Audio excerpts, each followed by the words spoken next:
Okay. Hello, everybody, and welcome. Thank you so much for joining us today.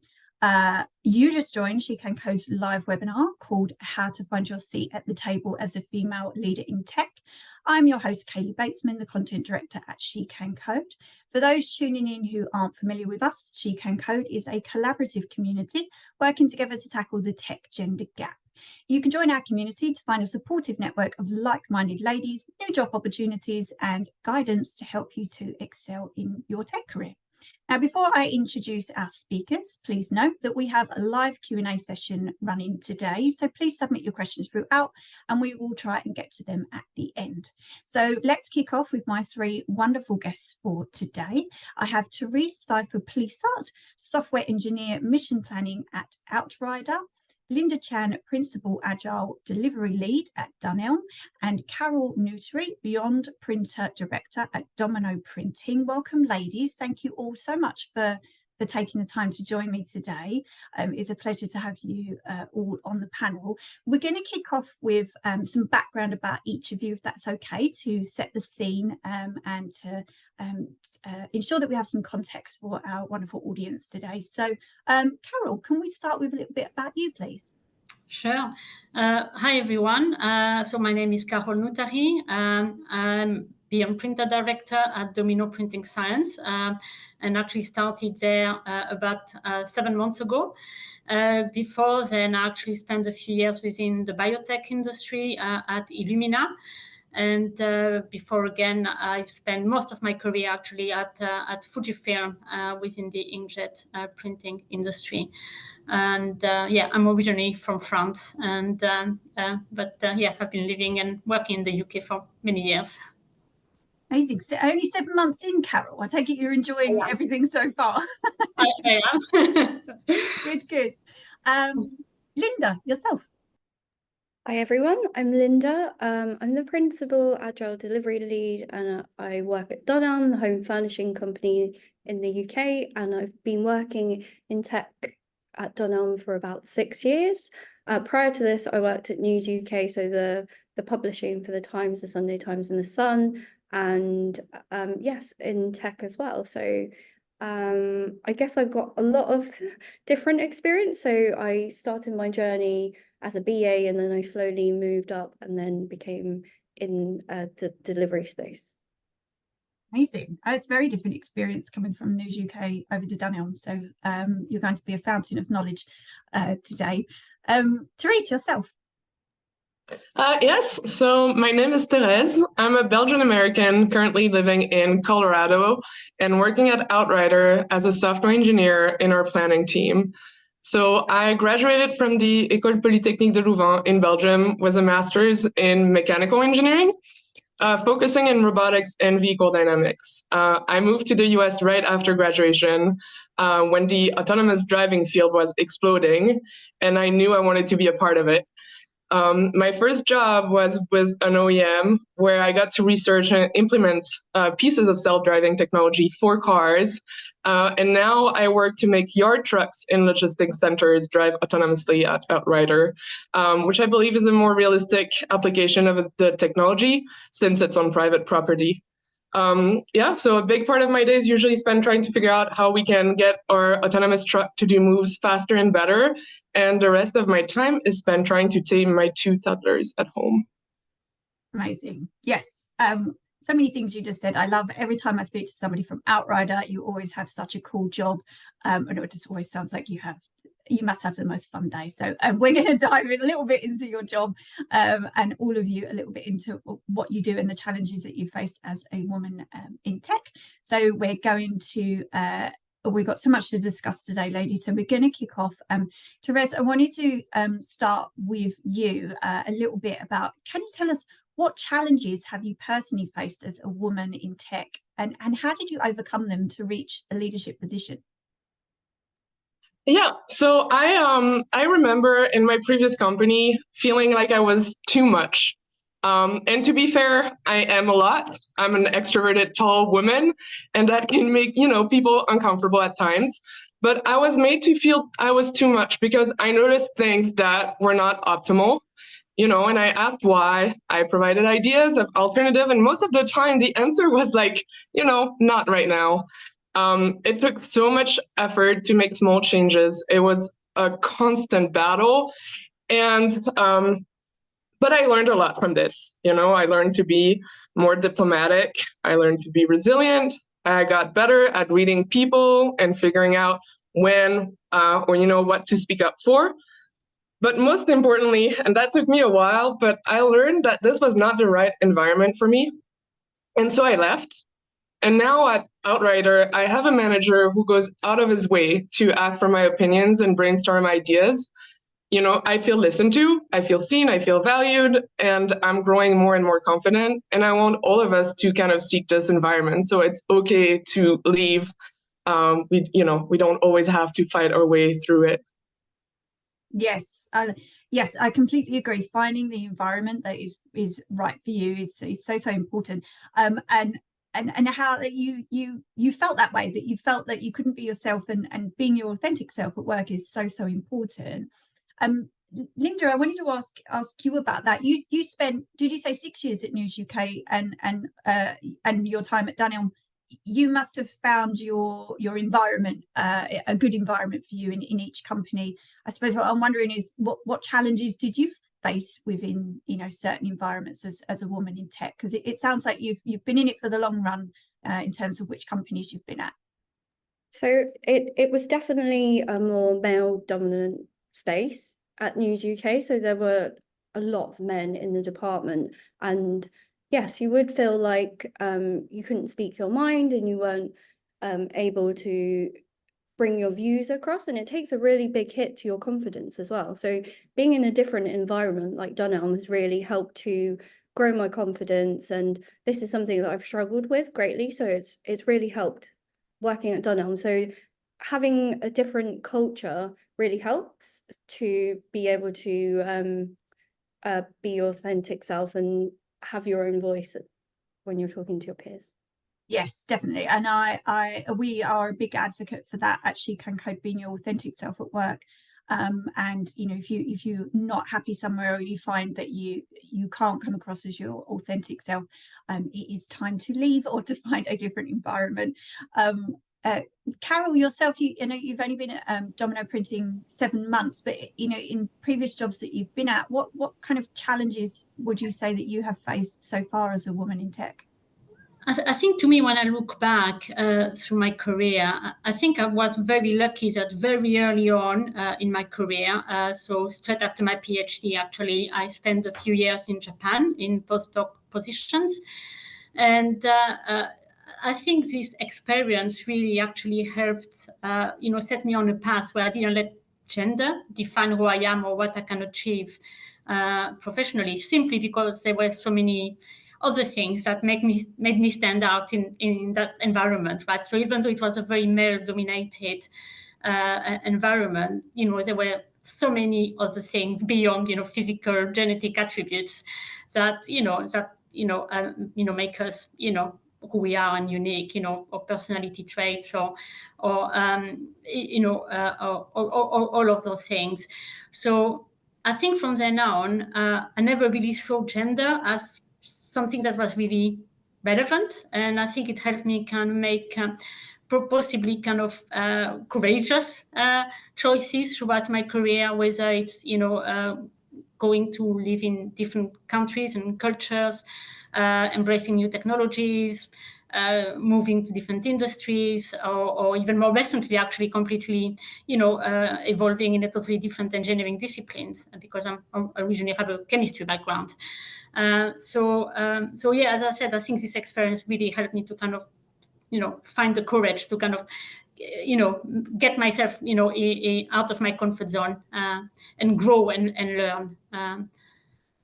Yes, definitely. And I think all of you have, as you said, managed to overcome those, grow professionally, and you've all made it into leadership positions. So despite those challenges along the way, you have really gone from strength to strength within the tech sector.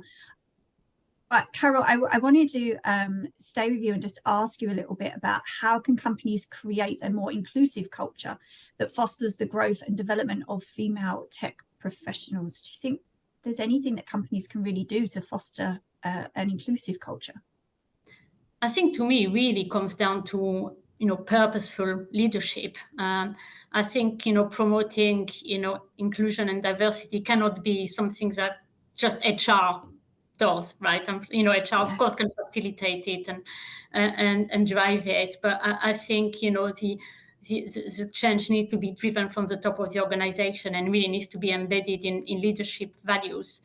And so leaders need to kind of, consistently demonstrate, the behaviors and the mindset that really foster an inclusive environment that will make people feel, valued, respected, and really enable all employees to really contribute at their best. So it's really creating that sense of belonging. Of course, that doesn't happen overnight, but I think this is where this consistent, leadership behaviors, I think is really key. Yes, I love the fact that you just said there as well, the way that it makes people feel. You said the way that to make people feel that, they are included. I agree. I had somebody recently tell me that on one of our podcast episodes about, it's not, as you said, it's not just something that comes from HR. It's actually how you feel every day when you come to work, and right, whether or not you are part of a culture that you want to remain in. It's more than, creating a new Women in Tech Slack channel or something that women can just have a chat on, and that's it. There is a whole strategy behind it, and as you said, that has to come from the top down. Yeah. Therese, yourself, is that something that you have seen as well, as a really good way to create a more inclusive culture, that really needs to come from the top down? And is there anything else that you've seen that would really foster an inclusive culture at a company? Yes, I was actually going to echo what Carole said for a bit part of it. I think companies need to start with a self-assessment also. What do their current, organizational demographics look like? Are there any hardworking women inside their companies that have been consistently overlooked for promotions? And why would diverse candidates want to apply to the company? I think HR is, yes, it starts with HR, but ultimately we're finally being recognized for, the contribution, for the added value that we bring as women candidates. And so I think we get to be more selective. And so it's not just, so I think companies are going to have to work a little bit harder to convince us that it is indeed, a good place for us to be. Yes, certainly that self-assessment, you're absolutely right. And sometimes that is just holding the mirror up to somebody, and just that, that company realizing, what, we do need to make more efforts in certain areas to benchmark where they are at that point. And then obviously to measure that as well going forward. That can sometimes be an issue as well with companies, that they will look and they will say, yes, I think we know we have a problem, but we don't necessarily measure that in terms of what happens this year to improve us to next year, etc., etc. And also, as you grow as a company, that strategy needs to change depending on how many people are working there, and the way that you actually execute that strategy. So yes, I couldn't agree more. Linda, yourself, what about you? In your career so far, and as a leader in tech, how would you say companies can create a more inclusive culture that really fosters growth and development?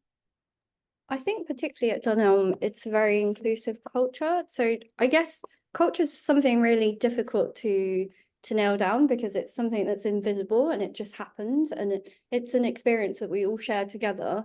And what underpins it is the types of behaviors that we have. So I think it really starts from when people are inducted into the company, so they will be given the behaviors that we have.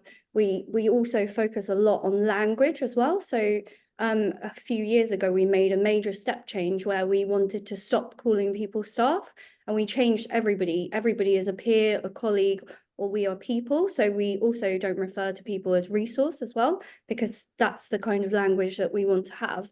And then you start building this, and then as people behave together in this way, it slowly becomes the norm for the team. And this is what we want to create and keep for the culture.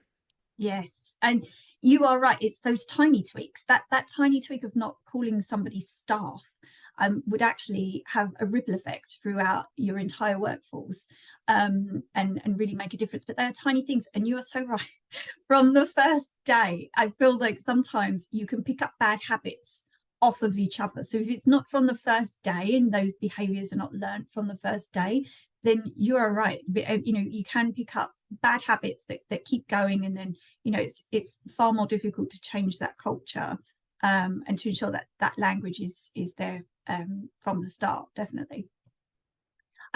Linda, I wanted to ask you a little bit about how important is mentorship in helping women advance in their tech careers, and what can companies do to facilitate mentorship opportunities?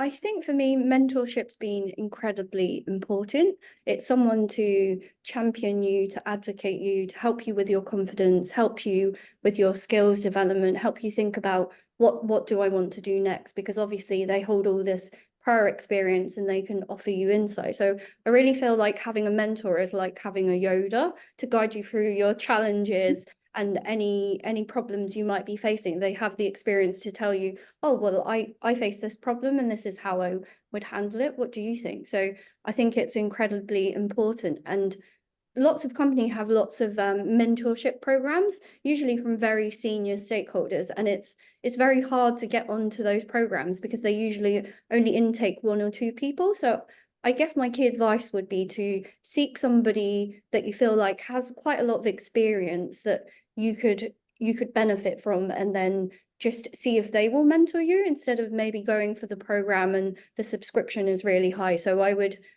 say that's my one bit of advice.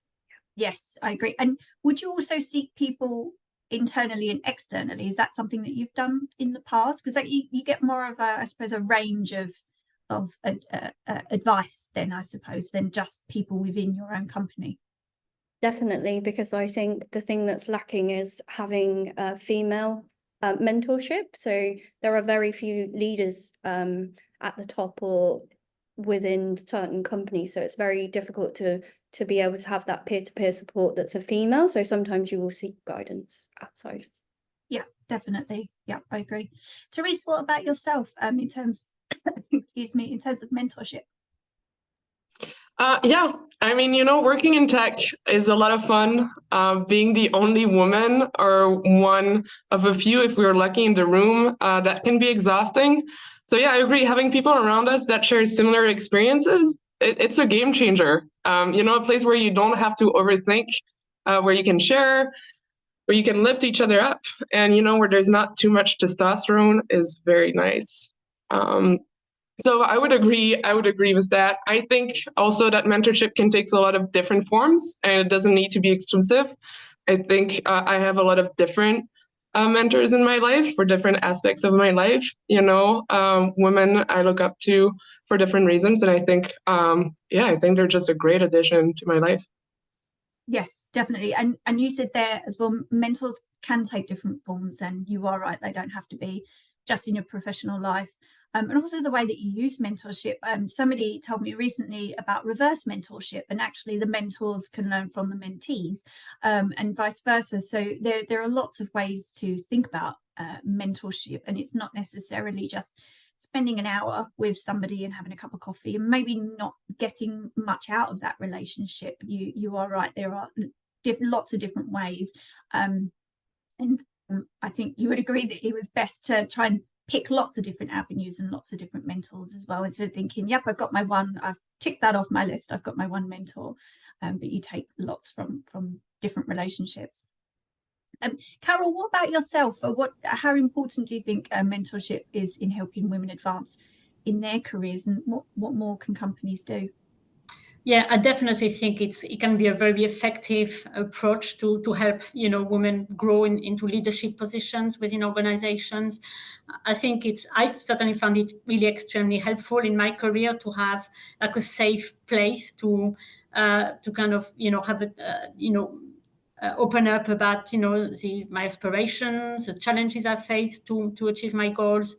and get really a different perspective and, different advice, about how to address those challenges. And so I think it's really a relationship that is based on trust, open communication, and I think that can be really effective.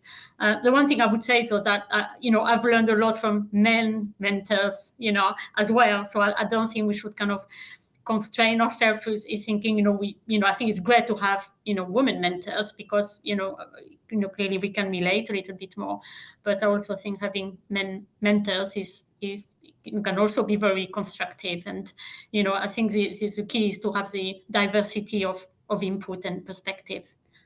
Yes. You mentioned there a little bit about trust, which I completely agree with. Can I ask you quick, Carole, how did you find your mentors? How did you find mentors that you could trust and to build that relationship? I think there's people, you kind of tend to kind of naturally connect with or look up to, or feel you can instinctively feel like you can learn from. So in my career, I have had, have people that I have naturally connected with, and maybe this is where I kind of learned the most from. And I have had also, mentors that have been assigned to me, which, sometimes actually haven't been maybe as, effective, maybe because it wasn't the type of input that I needed. But I think I've learned from all the interactions that I've had, I think. Yes. Yeah, that's good to hear that you found them as well from different places. Sometimes we get questions on here about finding mentors because it can be very daunting to just walk up to somebody, especially if you're at a networking event or you've just, recently joined a company and you're looking at some point to move into a leadership position. It's quite strange to walk up to somebody that you don't know and say, hey, will you be my mentor? Unless, sometimes you might be connected with some people or find other avenues. But I found most people are generally pretty receptive and actually, most people like to help, I think, and, like to share their experience and help others. So I think sometimes we worried about, burdening, others. But in my experience, most people actually feel rewarded by the experience because, as you say, it's also a two-way dialogue. And I think the mentor also gets something out of it. Yes, definitely. Yes, I completely agree. The mentor also gets something out of it as well. So it is a two-way street there. Therese, can I ask you a little bit, in your opinion, what role does a supportive community or network play in the career progression of women in tech? What do you think about support networks and communities? I hope you're a fan, says that SheCanCode. We encourage everyone to join ours. Yeah, so I think it's extremely important. I mean, I mentioned my manager earlier. At Outrider, we also have an employee resource group called Women of Outrider, which is a place where we come together as women to support each other in our careers and our goals. And we, hold each other accountable to our, to the goal we set and how we get there. I think I really want to emphasize this. We do not need to try to do this on our own. It gets exhausting. It's important to have people around us that see us, our work, our growth, and our ethics, and to have those people lift us up. And, I think it's equally as important to constantly ask ourselves who we can be that person for. Yes, I couldn't agree more. Just even sharing your stories with other people when you have that moment where you join a community or even go to a meetup and you hear other people's stories that are so similar to yours, and suddenly you think it's not just me, I'm not the only person that is feeling that way, and that I don't have to feel like I know everything. I've had several ladies in our community say the first time they stepped into a leadership role, the first thought they had was, I have to know everything, and everybody on my team expects me to have the answer to everything because now I'm in leadership. And after they settled in, they realized actually that's not the case. And when they spoke to other women leaders in the industry, they realized that everybody else was having the same thought, and that your team is there to have lots of the answers, but you don't need to know everything. And actually just sharing those experiences so those ladies could hear, what, you're not the only lady that stepped into leadership that felt that way, can really help with that. So I couldn't agree more that yes, to think you're not on your own, and there are lots of people there to help you and to lift you, and finding the right network is so important. obviously I'm going to recommend SheCanCode as a fabulous network that all of our listeners should join. And there are some brilliant others as well that we partner with. Linda, yourself, what do you think about, the role of a supportive community or network in career progression? Is that something that you've found useful at all? I don't think it's always existed until I really joined a different company, but it's the best place to share your experiences and opportunities to collaborate with others to try and work out what your problems are, or what's going on, and what challenges you might have to overcome together. Because I think I echo everybody else when I say you don't have to be on your own, and that other people have these same challenges, and it's also not just women as well. Yes, and so your experience is very different then from perhaps companies that you've been at and you didn't know that existed, and now you're kind of like, would you move to a company that didn't have a supportive network anymore?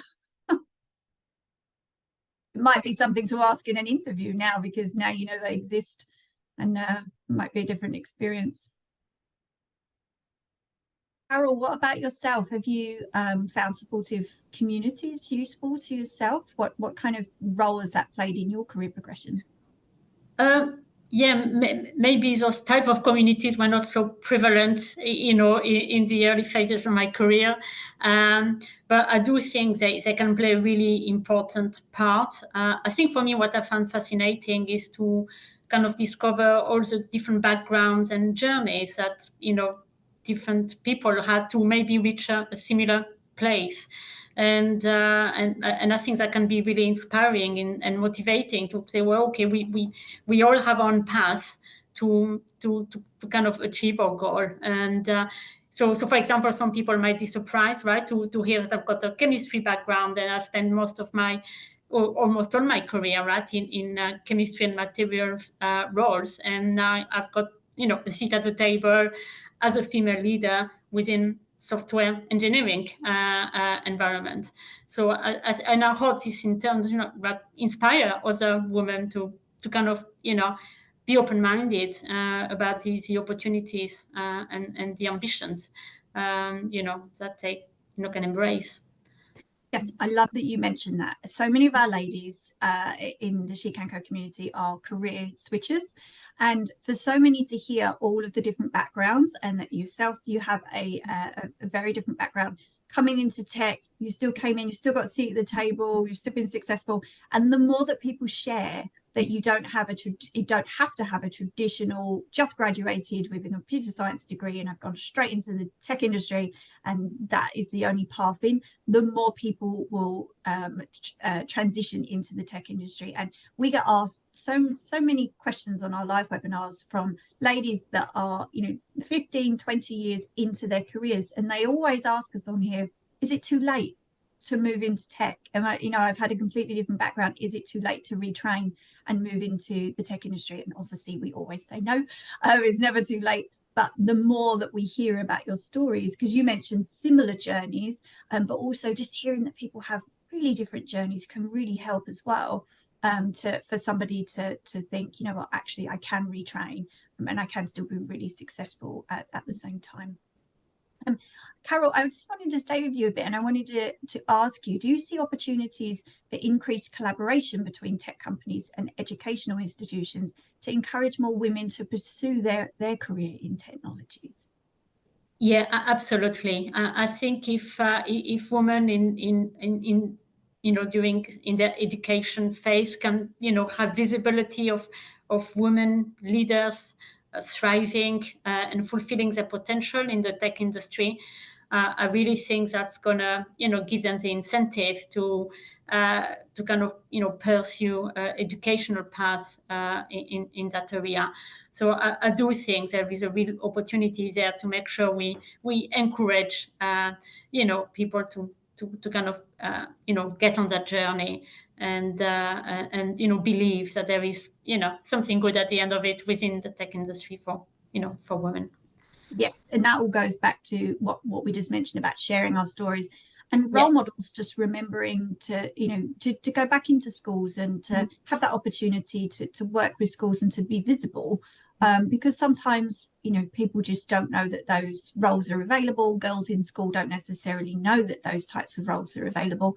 And what that would actually look like as well if you're studying, so you are studying computer science, what does that look like when you go out into the real world and to actually see a lady talk about her day to day, what that actually looks like when you come out the other side of education. Right. Linda, yourself, do you think there are opportunities for increased collaboration between tech and education? I've seen quite a lot of different avenues that we've taken here at Dunelm, like what you said about the engineers going back to schools to show the students what you could what's possible when you go into a technology department. And I think that's really cool. But also we do partner with a lot of early starters.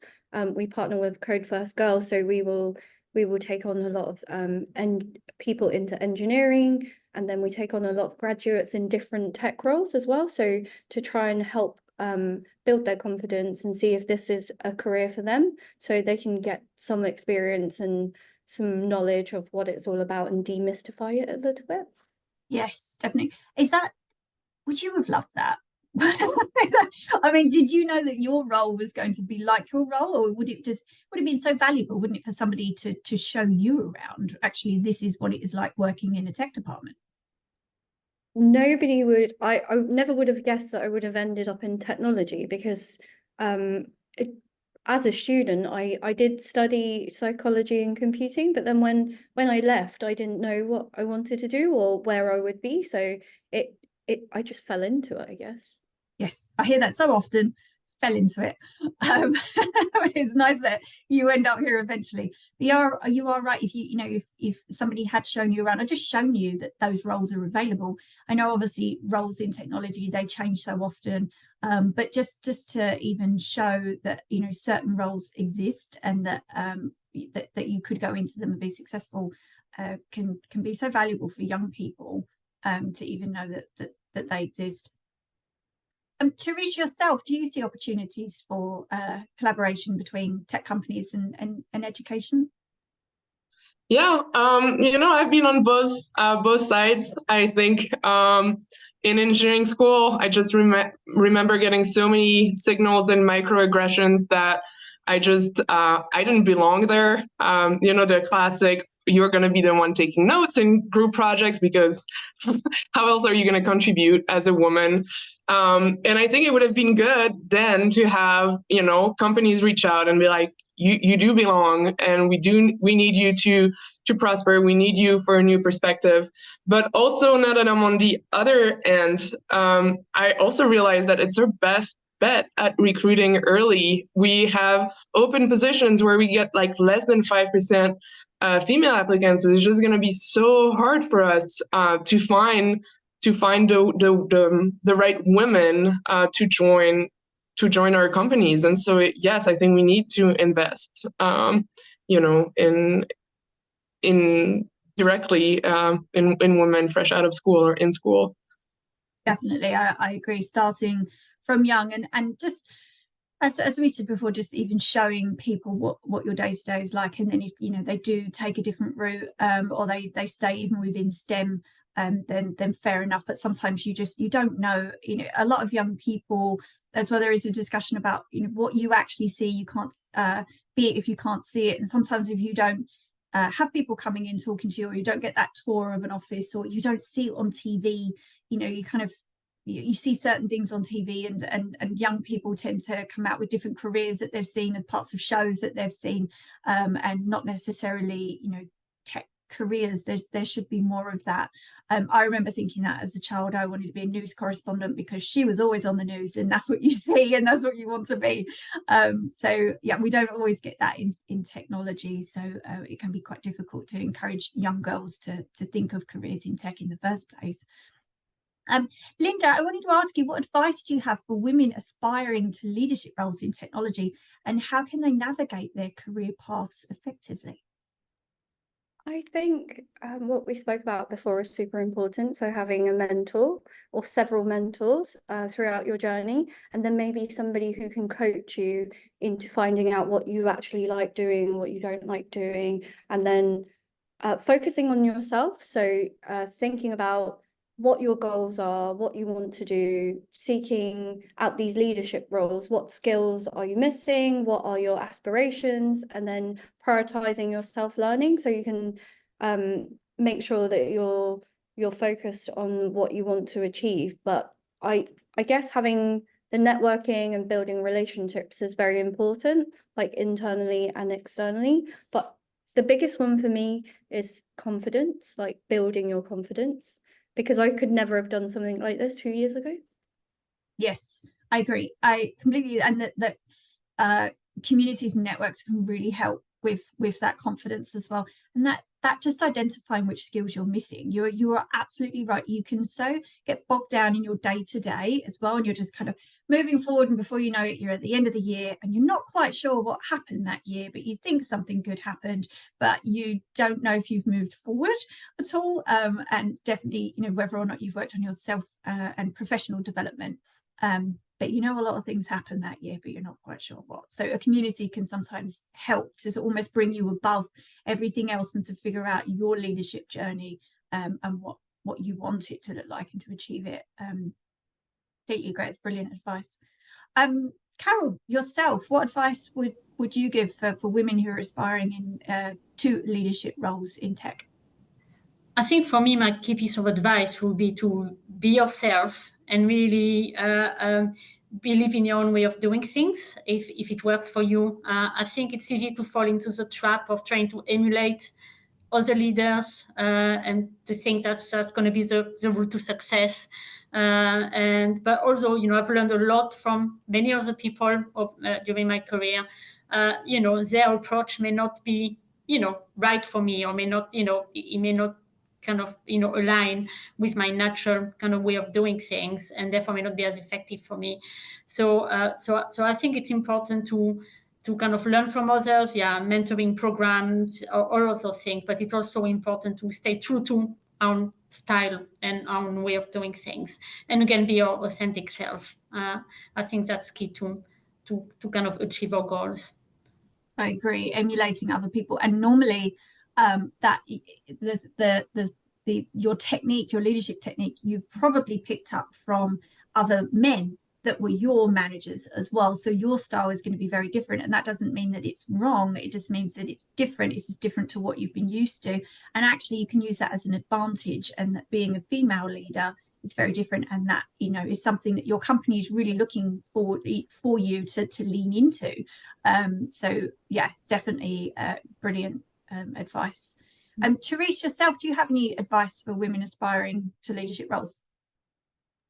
Well, I think Linda and Carole kind of covered most of it, if not all of it. I think it's important to look for opportunities to grow, to not be afraid to ask for help, and to create a network of people that's gonna help you get where you want to be. And one thing that I've also found, and maybe it's really gonna depend on which company we end up at, but to also not get caught in power struggles, and just to always find a way to have a positive impact around you, because I think in the end that's going to speak a lot for our ability to lead. Yes, brilliant advice not to get caught in power struggles. I agree. It can be very difficult, obviously, day to day, but it is really good advice for aspiring leaders, just to kind of blot out the noise, don't get caught in it. I completely agree. Therese, we are running out of time, ladies, but I wanted to ask you all one last question. Therese, I'm going to start with you. Are there specific skills or attributes that you believe are particularly important for women aiming to excel in tech leadership positions? Anything that you've picked up that you wish somebody had told you, that I wish somebody had told me I should have had that skill? Well, it's an interesting question because I'm still very junior in my career. So I used a lifeline when preparing this webinar. I phoned a friend at London, which is our VP of marketing at Outrider, to help me. And I think, she's a great example of a mentor, by the way. And she told me that the two things that really came to her mind were, like, the first one was, like, to close the gap I think we really need to focus on our energy on high value, high return projects that just bring, visibility to the amazing work we're capable of doing. And then the other thing she mentioned is to look towards the kind of skills that are needed at the next level and start like working on those. Those were the advice that I'm just that I got, and I'm just repeating. Yes, really, really good advice from a really good manager. Really, really good as well to always think ahead as to where you're going as well, to know what the next skills are as well, instead of just sitting where you are and almost not preparing yourself for the next position. I completely agree. Linda, yourself, do you think there are any skills or attributes that are important to excelling as a woman in tech or a woman in leadership? I think I agree with the strategic thinking, like thinking short term, long term, but then like you're very ingrained in your day to day, so you don't really think outside the box or think bigger or further, and championing your own ideas are really important. And I guess being super persuasive and having good negotiation skills, because I feel like the further you excel into leadership, the more you will need these skills. Yes, definitely thinking outside the box, and just having a plan, I suppose, is a good start, isn't it? So not all of us take the time to make a plan as well. Again, we said earlier, you can very much disappear in your day-to-day and not always think about where you'd like to move forward. And sometimes your manager is not a mind reader, so they don't always know what you're thinking and where you would like to go next anyway. So just articulating that as well is very important. And Carole, yourself, any skills or attributes that you think are important? Yeah, for me, the key skill I would like to highlight is listening, which I think is very much an underrated leadership skill. And I think it's, easy to assume that, being loud equals strong leadership. But to me, it's not being heard or seen that matters. It's the impact and influence you have when you do speak up. And I think, having the ability to listen attentively and with, in a non-judgmental way, I think is really key to build trust, to build engagement, and in the end to reach the right, impact, to make the right impact on the organization. And so my advice, would really be to focus on improving, active listening skills as a way to really, impose your leadership style, in the organization. Yes, I agree. And sometimes that can make the difference between a manager and a leader, just listening instead of just managing somebody day to day, but being a really good role model and a leader for the business. I completely agree. It's usually down to listening and not shouting the loudest. It's so important. Ladies, we are almost out of time. There are some really brilliant questions going on in the live Q&A. We won't get time to go through all of them, but for our listeners, we will post some of these in the recording that we share with everybody tomorrow, and we will try and answer some of these outside of this session today. But there are just a couple that I wanted to put out to the panel quickly. Somebody in here has asked, thank you for sharing your experiences for this webinar. They've asked, I'm interested to know if any of you transitioned from a non-tech position to a tech one, and how did you manage to learn and grow towards that? Some of you have got very interesting backgrounds. How can any of you pitch in on, going from something that was non-tech to tech, and a little bit about your experience of that?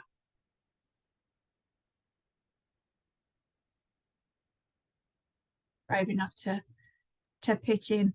I guess I've had quite varied roles, and they've changed in different departments. So when I worked at News UK as well, I wasn't a BA at first. I joined and I was answering calls in a call center, so it varied. But I think if you have a keen interest for technology, and it's to be brave and not be scared of what's involved in tech, then anybody can learn and grow towards a tech career.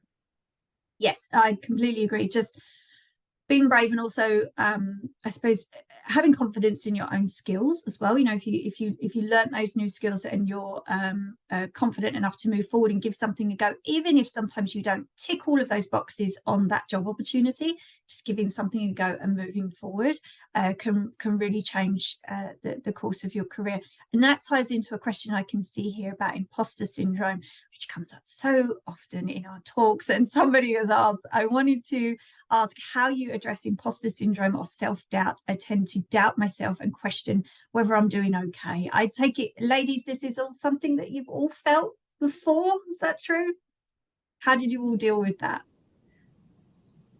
Yes, I certainly have, felt it during my whole career, and I probably will always, have some level of imposter syndrome. But, at the end of the day, I think it comes down to being brave and having the courage to still, kind of get out of your comfort zone. And I think, you in the end prove to yourself that, you can do those things and you do belong. So I think it's, it is cliche, but I think it comes back to, believing in yourself and having courage to put yourself out there.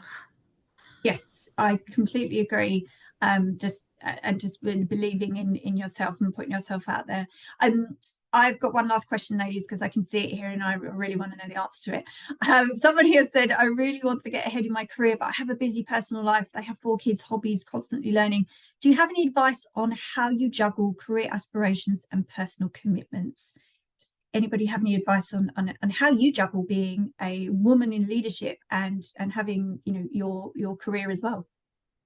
Yeah, I only have 2, so I don't know about 4. That sounds even more like a anyone handful. with 2 children.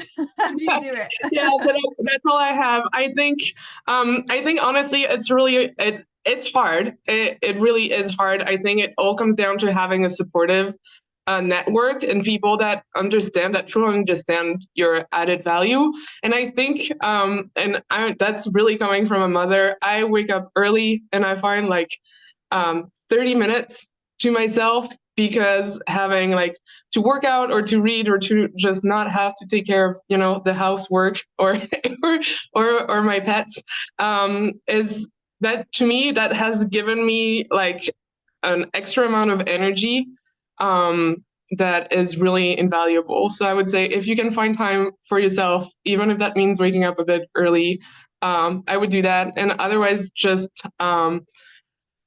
people are going to understand. And what we don't realize is if you have 4 kids, you are creating skills by managing a house with 4 kids that are invaluable in the workplace, and people are going to see that. Yes, that's brilliant advice as well. Yes, that employers should really see that the types of skills that you develop at home can really transfer into the workplace as well. And you have to be incredibly organized, and you even have to get up to find 30 minutes to yourself is really good advice.